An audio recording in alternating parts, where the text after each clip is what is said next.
Everyone. Hello everyone, my name is Amrita Sarkar, Assistant Professor in the Department of Computer Science and Engineering at Haldia Institute of Technology. So today lecture I will discuss about combinational circuit. So this is actually a very important topic in digital logic design. So let's see. So what is basically combinational circuit? So basically combinational circuit gives the output on the basis of current input. So there is no memory element. Okay. So what is the example of combinational circuit? So adder, subtractors, multiplexer, demultiplexer, encoder, decoder, etc. So moving on to the next slide. So here I will discuss about what is the basic difference between combinational circuit and sequential circuit. So basically combinational circuit there is no memory element, but in sequential circuit there is a memory element. Okay, because their sequential circuit depends on the current inputs, also the previous state output, but combinational circuit that is only depend on current input. Okay, so this is the example of combinational circuit. This is adder, multiplexer, and this is the example of sequential circuit, flip-flops, counters. So moving on to the next slide.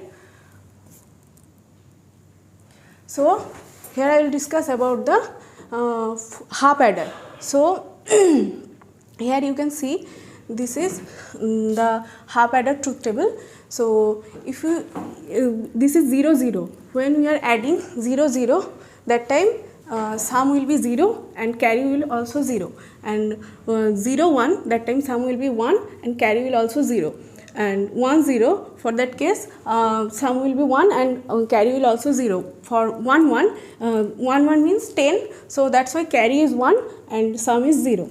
So here you can see for SOP this is 1 1, for some equation will be x bar y plus x y bar. So this is the equation of XOR, that is why x XOR y. So next this is the equation of carry, so this is x y. So this is the equation of carry, so this is the equation of AND. Okay. So next is full adder. So in the full adder why we need this 3 bit? Because for the previous carry if it is 0 then it is okay, but if previous carry is 1 then we need this full adder. So if A is 0, B is 0 and C in is 0, the carry is the sum is 0 and carry will also 0. For 0 0 and carry is 1, that time sum is 1 and carry is 0. 0 1 0, sum is 0 and carry is also 0. Sum is 1, carry is 0. For 0 1 1, this is 1 1, that is why it is 10, that is why carry is 1 and sum is 0. For 1 0 0, sum is 1, carry is 0.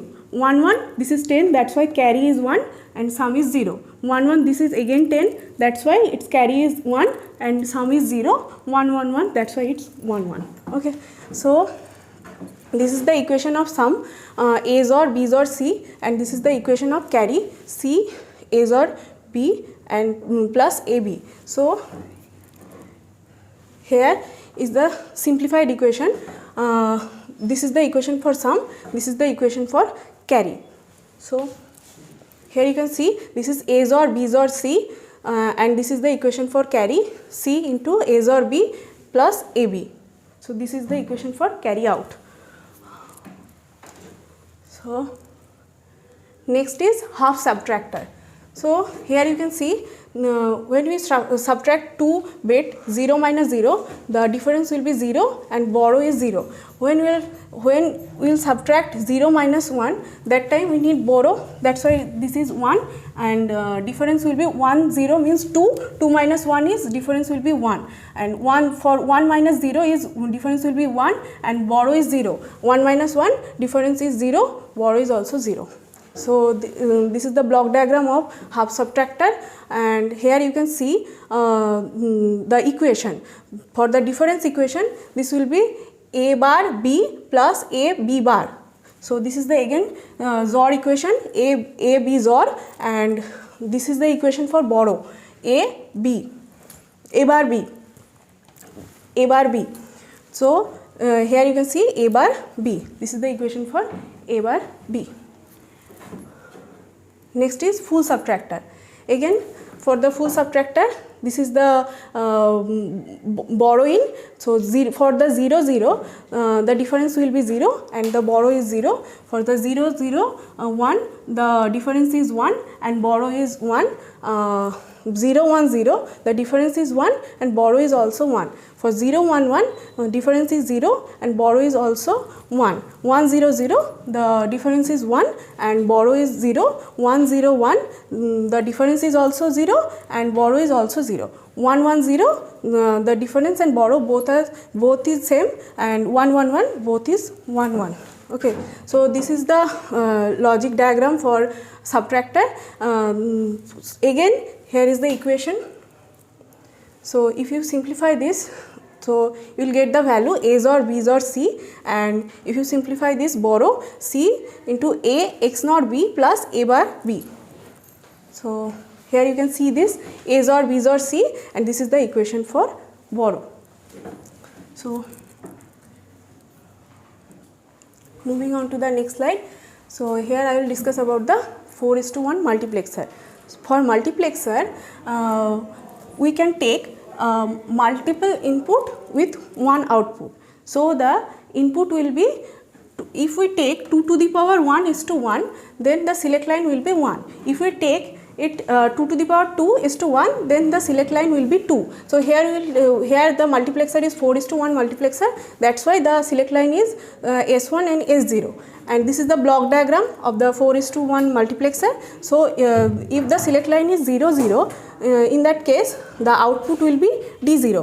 For the 0 1 case, the output will be D1. For 1 0 case, the select line the output will be D2, and 1 1 case the output will be D3. So here you can see that for 0 0, this is S1 bar, S0 bar, then D0. Then S1 bar, S0, then D. Then S1, S0 bar, D2, S1, S0, D3. This is the one output. So next is 1:4 demultiplexer. So this is the exactly opposite of multiplexer. So here you can see there is one input and 4 output, and the select line will be 2. So for that case, if the select line is 0 0, that time output will be Y0, 0 1, Y1, 1 0, Y2, 1 1, Y3. So here you can see that for 0 0, S1 S0 bar, then Y0, S1 bar, S0, Y2, S1 S0 bar, Y2, and S1 bar, S1 S0, Y3. Next is 2:4 decoder. So basically it is work as a if we take n is to 2 to the power n input. If we take 1, then it will be 2 to the power 1. If we take 2, then it will be 2 to the power 2. 2:4. If we take it 3, then 2 to the power 3. So decoder will be 2:4 or 3:8. Okay. So here you can see that if the input line 0 0, that time D0 will be 1, and if this is 0 1, that time D1 will be 1, and 1 0 D2 will be 1, 1 1 D3 will be 1. So for that the equation will be D0 A1 bar A0 bar A1 bar A0 A1 A0 bar A1 A0. Okay. So this is the logic diagram for this equation. So next slide. For 4:2 encoder. So this is exactly opposite to 2:4 decoder. So here you can see that there is a 4 input line and 2 output line. So D0, D1, D2, D3. these are 4 input line and xy output. So for that 0 0, d0 will be 1, 0 1, d1 will be 1, 1 0, d2 will be 1, 1 1, d3 will be 1. So here you can see that for 1 1, x equation will be d2 plus d3.